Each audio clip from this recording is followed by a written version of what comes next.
All right. Welcome to another episode of the Consistency Corner podcast. I'm excited to have our guest today, Ellyn Schinke, to talk about business owner burnout, which, fun fact, when I was still in corporate, I don't know, this is probably 3 years ago at this point. And it was right around this time of year. Ellen and I are recording this in December, and we were like full holiday swing. I was crazy busy. I was just so tired. And I was like, planning for some time off around the holidays or in January. And I remember Googling, how long does it take to recover from burnout?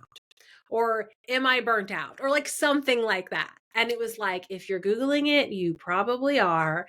And oh, by the way, it takes more than 24 hours. So, like, you're not going to get over this in a weekend. And I was like, no, I don't have time for that. So, I'm excited to dive into our conversation today because I know I can say I have full on experience with burnout. And I'm guessing as a highly ambitious entrepreneur who is listening to this podcast, you probably do too, because I don't think this is something that we are all alone in. But Ellyn is a former research scientist turned #1 burnout and stress management coach on Google and creator of the Say Bye to Burnout community and the Burnout Proof Business Signature course. And we connected on Instagram. Fun fact, I saw one of her reels. In her reel, she had this bag from White Elm, which has been like on my wish list for years because the inside of the bag is aqua. And if you follow the consistency story, you know that's one of my signature colors. And I like literally messaged her and was like, "Hey, is that a White Elm bag?" And we became connected and friends on the internet because I love the internet for things like that. But she helps hundreds of Enneagram 3 type women every year, and she's been featured in Fast Company and on stage with LinkedIn and helps with burnout tips for business owners. So, Ellyn, welcome to the show. Thank you for being here. Tell us a little bit more about yourself. Yeah, thank you so much for having me. I'm trying to remember who messaged first on Instagram now. I forgot about the White Elm bag. But yeah, okay. So a little bit about myself. As you already said, I'm a former research scientist, and I that was actually my first experience with burnout. But I actually like to kind of take my story back to high school because I'm a firm believer that for the vast majority of us, the habits that are burning us out now we've been developing since we were teenagers. And that was kind of where my whole MO started. And this probably resonates with a lot of people. I was the kid who did like 80 bajillion extracurriculars. I was taking like all AP classes. I had my basically a 4.0 when I was in high school. Like it was perfectionism, people pleasing, and high achiever and very externally validated. Like if people weren't telling me like, hey, you're killing it, then I didn't feel like I was doing enough. And that was my entire high school career. And that's something that continued in college. I remember vividly a semester in college where I was taking 400 level classes. I was TAing an introductory course. I was assistant soccer coaching, and I was working 20 hours a week in a lab. And it's like, that's for so many of us, that's been our MO through these various stages of our lives, high school, college, into the workforce, into having businesses. We just jam pack our lives with all the things. And when you're then a business owner, especially if you're somebody who's externally validated, that then turns into, you doing too much in your business. But ultimately my issue became when it all came to a head when I was in graduate school. I was getting my PhD. It was going to be Dr. Ellyn. It was going to be great. And I hit a wall like I've never hit a wall before. It was emotional, physical, and mental exhaustion to the max when I was getting my PhD. And I had no concept of how to deal with it. But one thing that scientists are really good at is we're really good at researching the shit out of things. Like that's just kind of what scientists do. So I went and I researched it, and Google is hilarious. Yes, Google will tell you if you Google burnout, you're not going to recover from this in a weekend. But Google will also tell you stupid things like work less, sleep more, quit your job. And I'm just like, A, I can't. And B, like, thank you, Captain Obvious. Like, that's super unhelpful information for you to give me. So I really started trying to dive into the literature and whatnot. And I found that not only was I massively burned out, but I had gotten myself into a situation of a career path that the burnout was never going to end because I was not emotionally connected to the work that I was doing. And I was grasping at straws trying to fix burnout in my life. And I was overwhelming myself in the process, and I was physically burning myself out in the process. So fast forward to now, I ultimately dropped out of my PhD program to start a coaching business. And it took me actually years in coaching to even figure out that burnout was the thing that I was like always meant to do. I described myself as a burned out graduate student literally years before I ever considered supporting people with burnout and becoming a burnout coach. And now here I am. Now I love helping business owners because I feel like business owners realize that they have so much more ownership over their time. They have so much more ownership over the decisions that they make.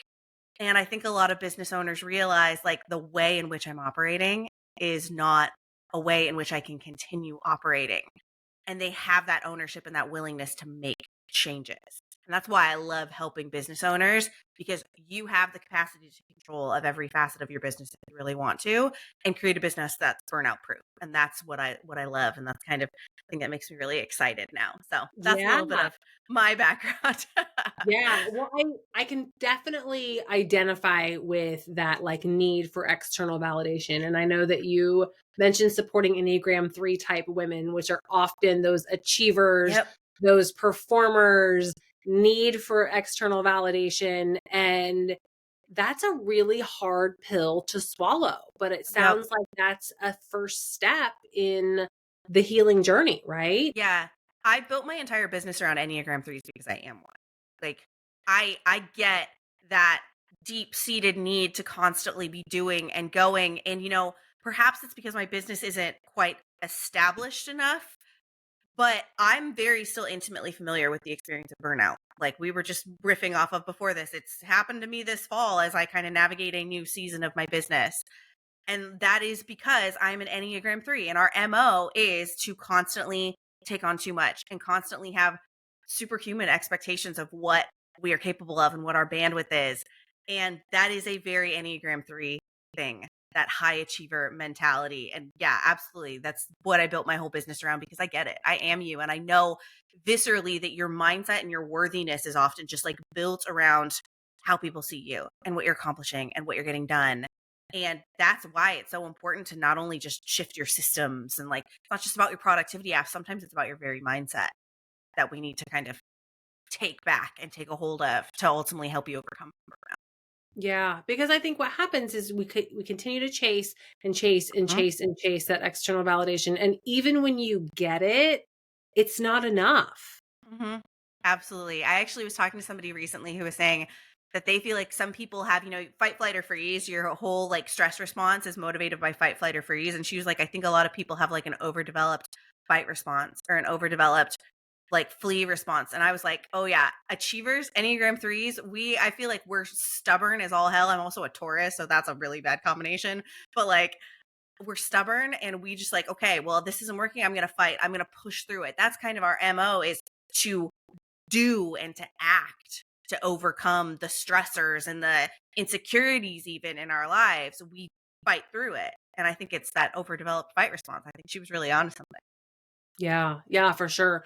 So if somebody is like, okay, I think I'm burnout, but I'm not sure, what are some of the signs that you can kind of use as like a self check to check in with yourself if you've headed down this path?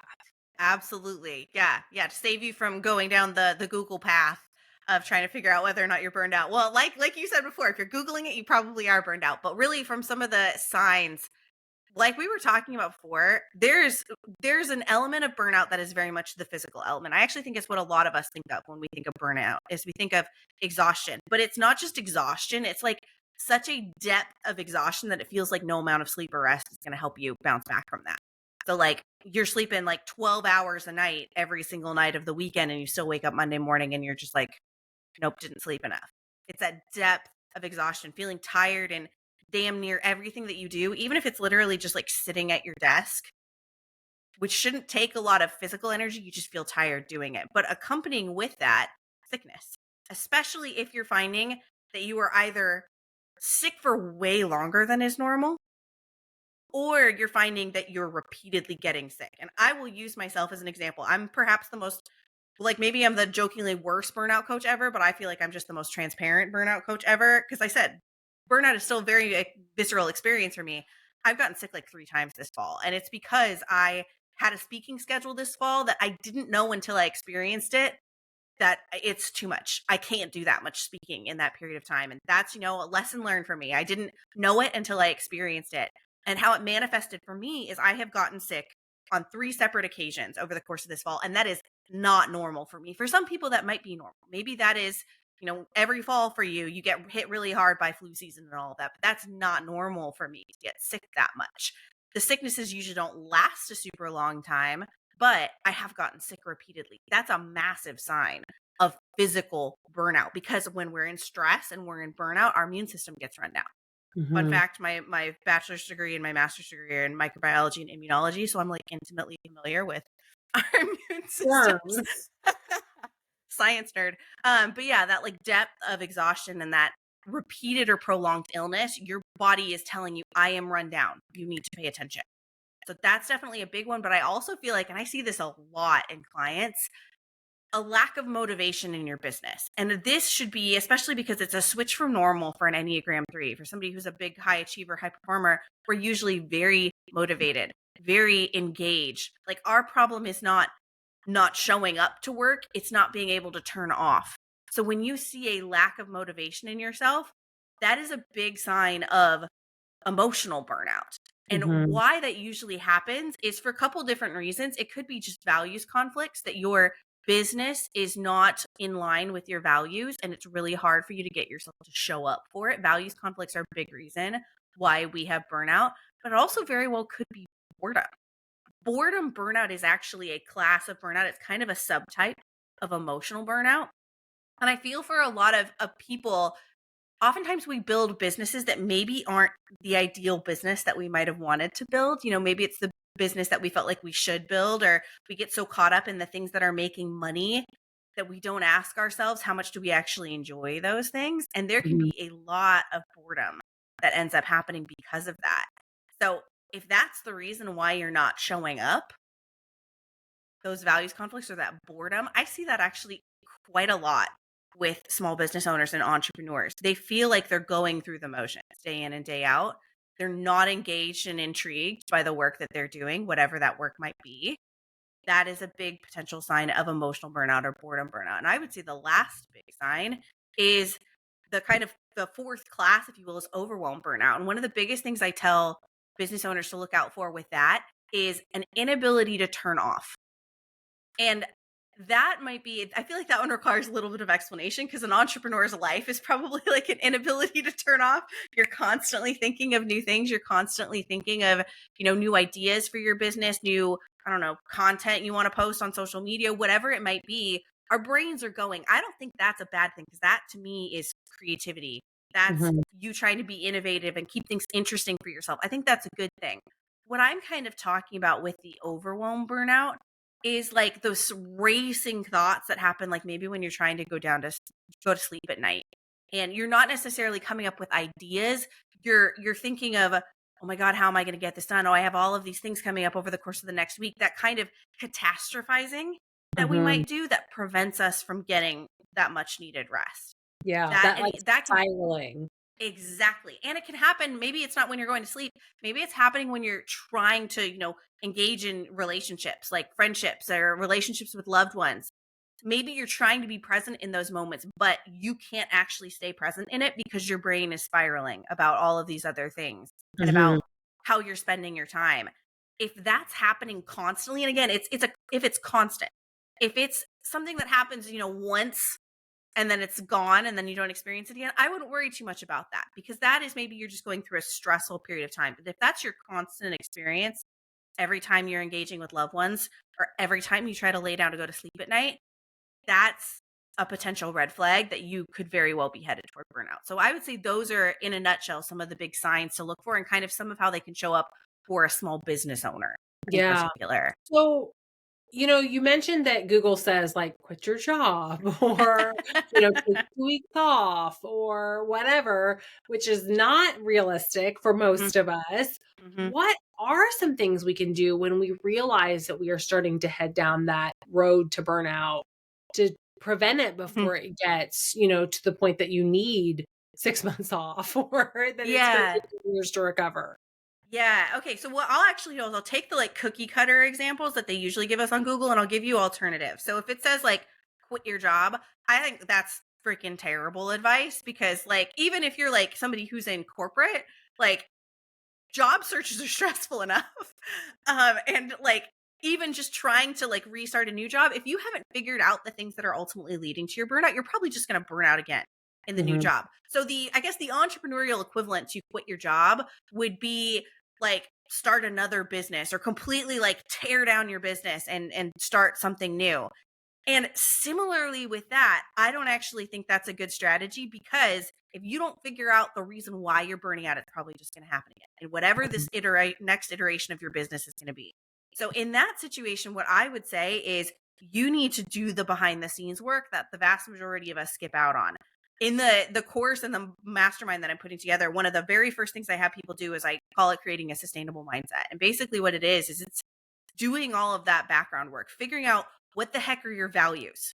Mhm. Because knowing your values, and this seems some like such cookie cutter, like not even cookie cutter, but like surface level stuff. But I shit you not, values conflicts are one of the biggest things that create burnout.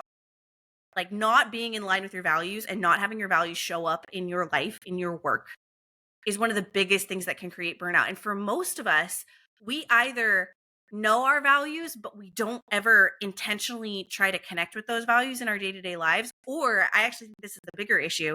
We have really, really surface level or cookie cutter values. Mhm. And I say that around things like, and this might be controversial, but like family is a value I hear people say a lot. You very well might value family. That might be your value. But I actually think for most of us, we don't value family so much as we value what our family relationships give us, like belonging and connection and authenticity. Like being, for me, my values that are in context of relationships are authenticity and belonging because Mhm. I love my family. But I don't love them just because they're my family. I love them because I feel like I have a safe place to go where I belong and I can be my 100% true self, even if it's a really, really bad day, even if I'm really struggling and I'm not in my best place. That's what I get. So it's taking that value and taking it a step further. Like responsibility is another one, or respect and stuff like that. I would ask yourself, is it truly responsibility that's the value? Is it truly family that's the value? Or is it the thing that you get from being seen as responsible? Mhm. Is it the thing that you get from being respected?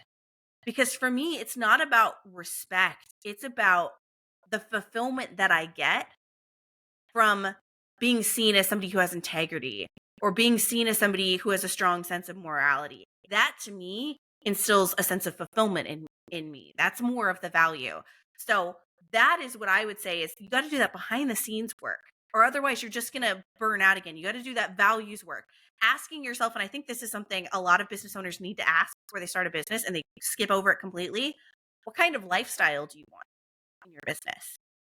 Do you want a lifestyle where you are locked into your computer for 12 hours a day?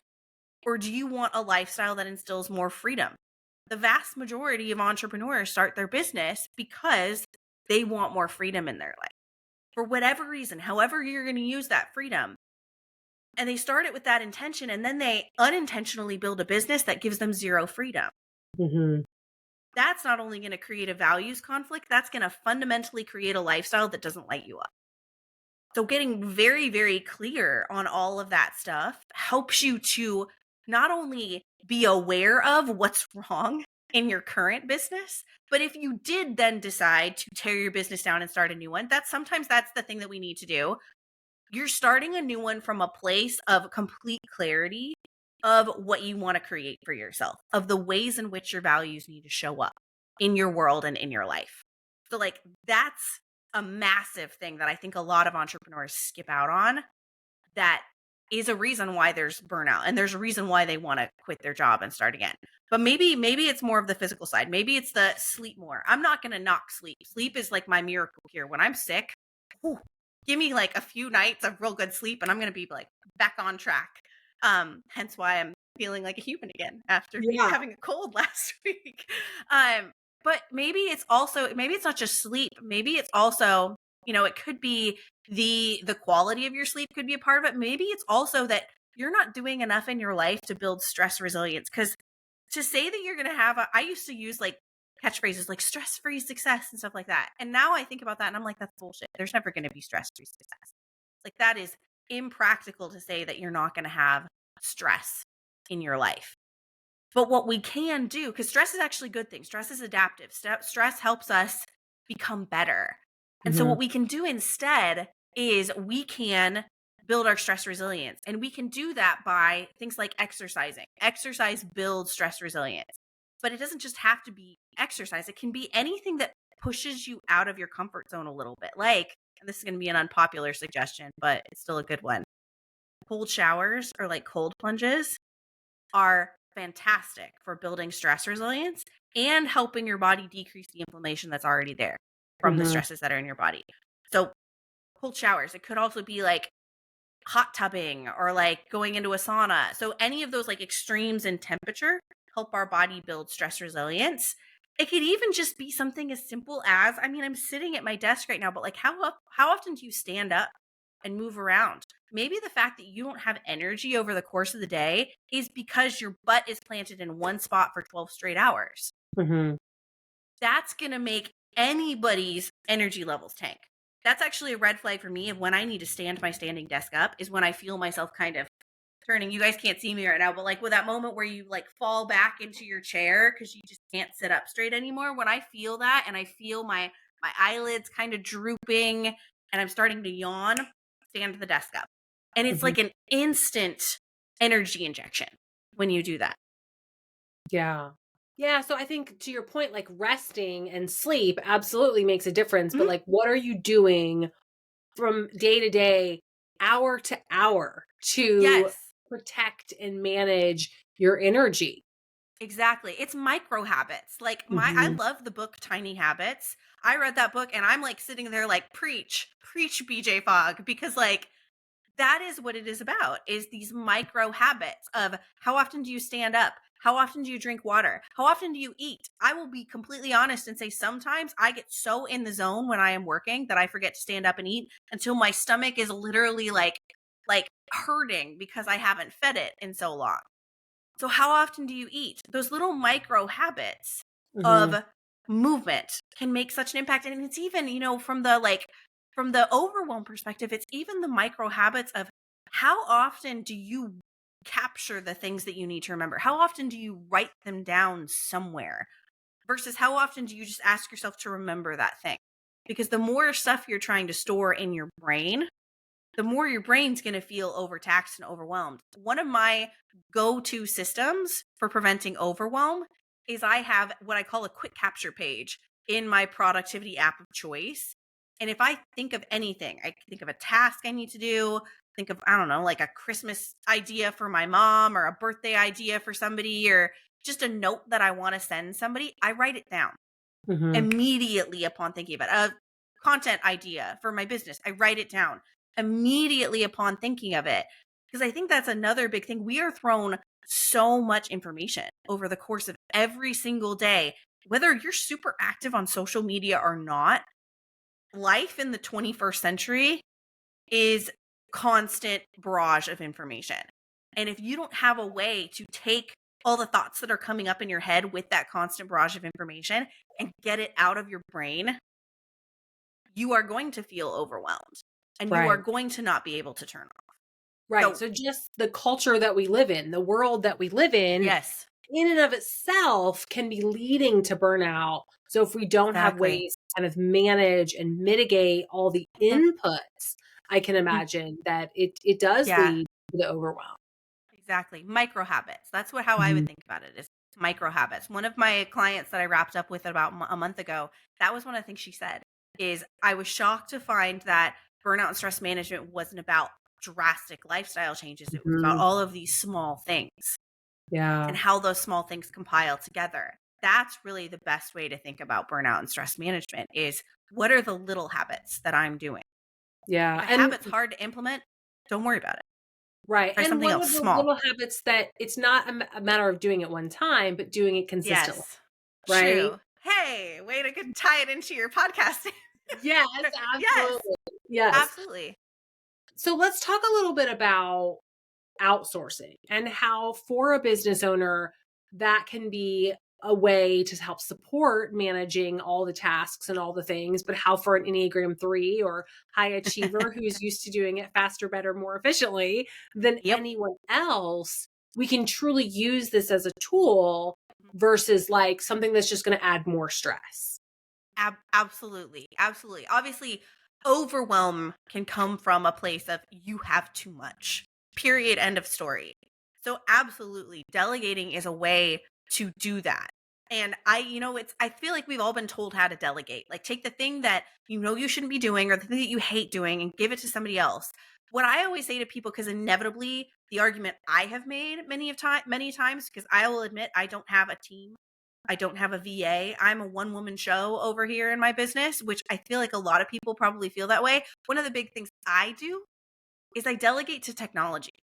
I Hmm. am big on using technology to support me and technology to automate things. I will admit I'm probably a little bit more tech savvy than the average person is. I never really thought that about myself. I'm just very like, maybe it's the scientist in me. I'm very much like, I will go on Google and I will figure out how to do this thing. Everything is Googleable. So I learned how to use Zapier and automating things in my business and tying in, different components of my business. And then Notion this is actually another thing I think is really helpful, is having kind of a centralized place for you do things for Hmm. your business and for your life. Notion is mine. And I send things to Notion and I have recurring tasks in Notion and I have all sorts of automations in my business because I don't necessarily, as it stands now, have the financial capital to hire. And I'll admit, I also don't have the bandwidth right now to show somebody how to do things in my business and to Hmm. teach. So that is, I think, an alternative that maybe we don't consider enough when it comes to delegating. Is absolutely, you can delegate to a person if you have the financial means and the time to set that up. But if you don't, can you delegate to technology? Can you Yes. use automations? Because probably if you use some sort of productivity app in your business, that productivity app likely has automations that you could put into play to just take a little bit of the burden off of you. Hmm. And take some of that mental like fatigue and that Absolutely. bandwidth, and I think also knowing that sometimes there are things in your life that you could automate or Yes. outsource that will free up some of that bandwidth. Yeah. Like, can you have somebody do your grocery shopping? Like, when I am really overwhelmed, I love me like a meal kit service. Like, Mhm. even if I still have to cook it, the pure act of not having to figure out what recipes I'm gonna do and what Mhm. ingredients go with that recipe, game changer. Like, even I have my cleaning tasks as recurring tasks in my task manager so that I remember to sweep the floor. And it's not like when I'm walking around on the floor and I'm like, "Ooh, my floor is really dirty." Like, I don't wanna wait until that point. So my task manager tells me. Or I Right. could, bring somebody in to do that, or I bring somebody in to do my laundry. Could have the person at the mall wrap my Christmas presents instead of me wrap my Christmas presents. Like, what can you do to take something off of you? And there's Yeah. so much we can do. We just got to get a little creative about it. Like, make some space if you are super overwhelmed, make some space 15 to 20 minutes and just brainstorm all of the ways that you could get some support to take something off of your plate, even if it's not business related, even if it's just life related. Yeah. So let's talk a little bit about that, like being hesitant to ask for help. And I Oh, think this often comes from the high achiever of yep. like, no, no, no, I don't want anybody to know that I can't do it all myself. What are some mindset shifts to maybe make to get past that? Oh, I actually, the first place my brain went is I personally think a lot of times this shows up with high achievers when it comes to like emotions, when they're really going through it emotionally. That was the first place my brain went. I had a therapist friend who at one point told me, "Ellen, you are a textbook Enneagram 3. You treat emotions like roadblocks." And I was just like, called out, called out. And I think one of the things that I've definitely heard myself say a lot, and I hear a lot of people say as well, because I do a lot of speaking on this particular topic, is I don't want to burden other people with my emotions. And I get that mentality. I get it, particularly if like you don't even know how to articulate what you're experiencing, you just know you're not in a good place. Sometimes even that we don't want to put on other people. And the biggest thing I will say is those loved ones that you're thinking of, maybe back when we were talking about values and what you get from your relationships, those loved ones that you were thinking of, the mindset shift that helped me is realizing I'm doing them and our relationship a disservice if I'm not letting them help me. Like, think about how good, how externally validated you feel when people come to you for Mhm. help. When we don't go to other people for help for whatever it might be, even if it's not emotions, even if it's, hey, can you watch my kid today so I can get some work done? Hey, can you go to the grocery store and pick these things up because I just don't have the bandwidth to do it? Even if it's stuff like that, think about how we feel when other people ask us to do that for them, ask us to support them in that way. We're robbing other people of that when we Mhm. don't return the favor. I Yeah. remember, we're not currently dating anymore, but an ex-boyfriend of mine, I was coming back from a family vacation. This is a great trip. We were in Hawaii for my cousin's wedding. She had a COVID wedding. It kept getting pushed back. So she finally was like, screw it. I'm going to Hawaii and getting a boat, and we're doing a sunset wedding on the boat. And it was great. And I came back and I knew I had a crazy week the next week. And so I asked the guy I was dating at the time, hey, can you just, before you pick me up at the airport, can you just go pick up some groceries for me? And I gave him the key to my apartment, and he went and grocery shopped for me. And he even said to me at the time, he's like, I really appreciate you asking me to do this, and that you didn't immediately think, oh, he has too much on his plate. He's all this stuff. Because he was an entrepreneur too, and he had kids. And am I overburdening him? I still asked, and I asked, is this too much? Because if it's too much, I can, you know, ask somebody, like a, what's it called? Like the people that you can send out to do stuff. Like I can have like somebody else do it. I can hire it out to Safeway and have them deliver it or something like that. But he said how much he appreciated me asking and me not automatically assuming that he didn't want to do this for me and that he was. Yeah. That, I Yeah. think, is a massive mindset shift. Yeah. It is a mindset shift, and people want to support you and they want to help. Yes. And so having the like mindset shift of like, I'm not burdening them. Mhm. And, even with the like talking about your feelings, I mean, totally resonate of like, I don't have time to feel that. So I'm not going to. Mhm. But then doing the work and understanding that like, oh, the only way is through. But I'll Mhm. have a conversation with my husband of like, I'll tell him about something I'm really anxious about or that I'm struggling with. And he's like, okay, but I want to help. And I'm like, okay, but Mhm. just listening is helping. Like just Yeah. listening is helping. Mhm. But I have to be able to articulate and say and know Yeah. that like, that's what I need in this moment. I'm Yeah. just asking you to listen. That's all I need right now. I think you did something there too that I really want to point out that I think is important. Sometimes I think we're afraid that if we express our emotions, that they're going to immediately go into fixer mode. Mhm. And I think there's something to be said of, if you want support from other people, sometimes it's just about articulating what kind of support you need. And if you just need them to listen, just listen. I have a former client who's become one of my great friends. We don't get to work together anymore because we're too good of friends. But she'll come to me and she'll just say, hey, I have something I want to talk to you about. And I ask her, okay, we've gotten into this routine. I ask, do you need Coach Ellen right now, or do you just need me to listen? And she's like, I just need you to listen. I'm like, cool, sold, done. What do you need? Talk to me. Mhm. So Yeah. ask for what you need. And if you do have relationships where maybe you guys do tend to go into fixer mode for each other, ask that question, just like I do with my friend.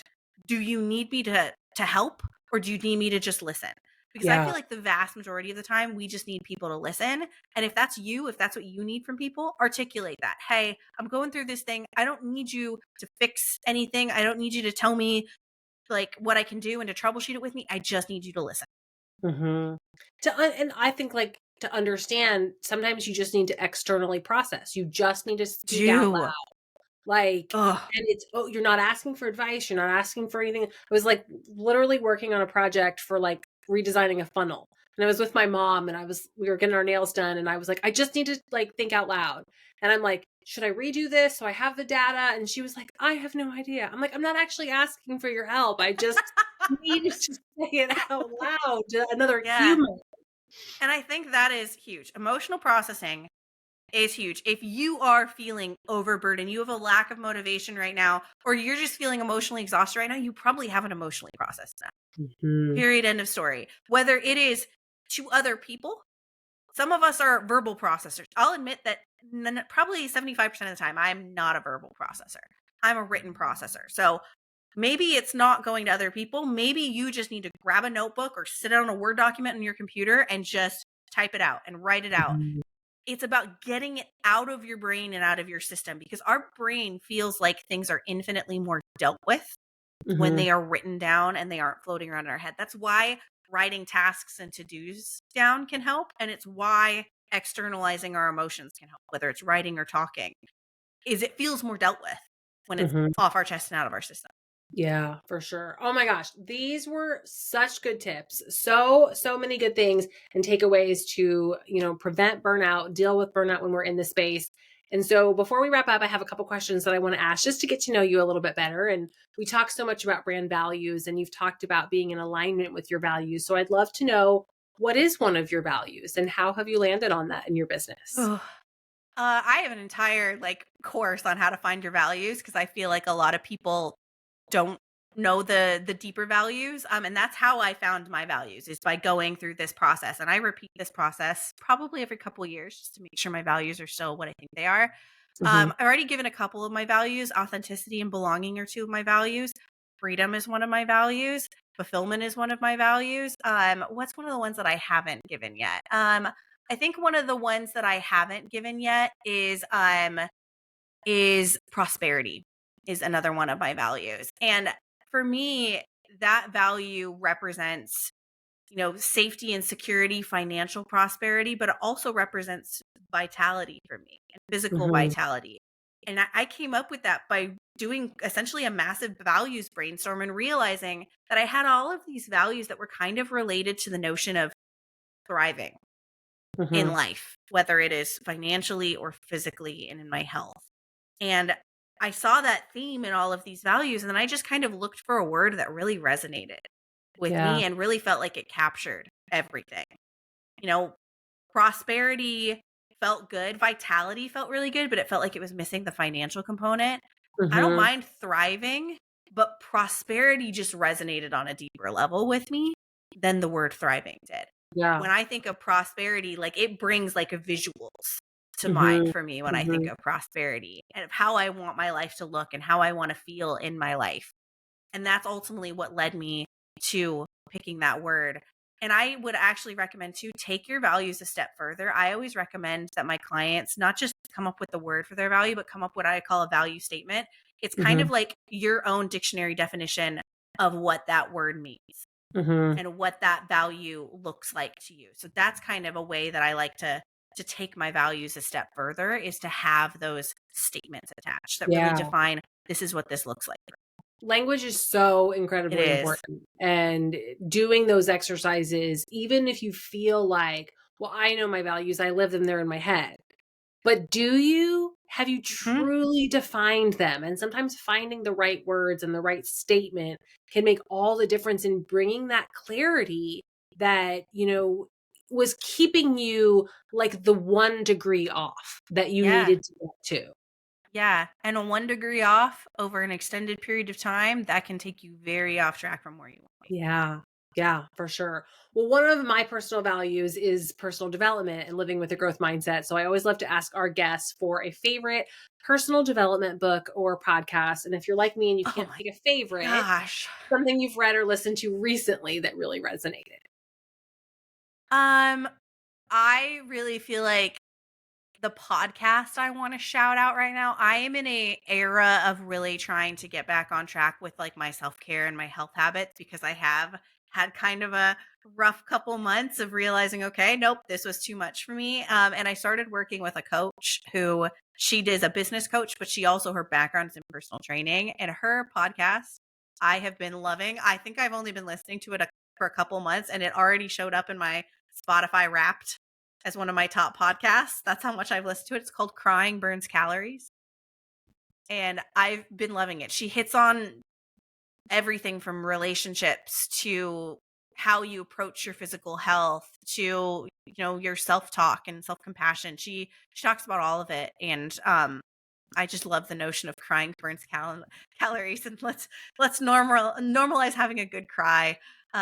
Yeah, so that's probably the one I would say. And then, yeah, books. Shoot, I've got an entire bookshelf next to me that I don't even know if I can pick one. I'm Brene Brown. That's cliche, Yes. but I'm obsessed with her. Anytime I like need a motivation boost, I will go back and listen to Brene Brown on Oprah Super Soul Sunday. And it's from like 2017. It's like 6 years ago. But it's such a good conversation. And everything Brene Brown says, I'm like, yes, yes, all of Yes. these things. Have you ever listened to her? It's an audiobook, but it's actually a seminar that she recorded. It's called The Power of Vulnerability. Have you listened to that? I I don't know. Possibly, I think so. Okay, if anybody else hasn't listened to that, because I feel like everybody's like, oh, I know her books, I know her TED Talks. She's a great writer. She's a fantastic speaker. And this is a recording of her seminar that Yes. she did live. I think it was a Netflix special.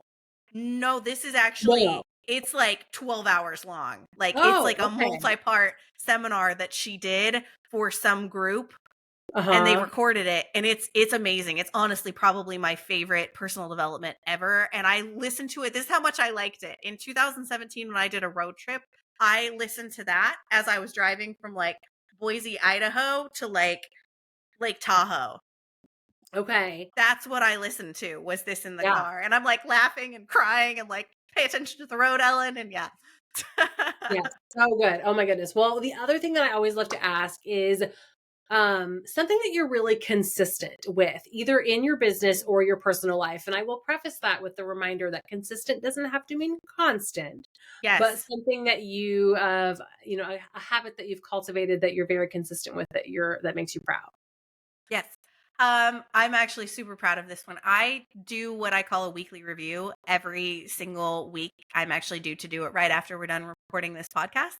And it is my way of constantly kind of checking in and keeping an eye on what's going well, what's not going well, and what I'm working on improving in my life every single week, whether it's Friday evening, Sunday evening, or Monday morning, somewhere in there.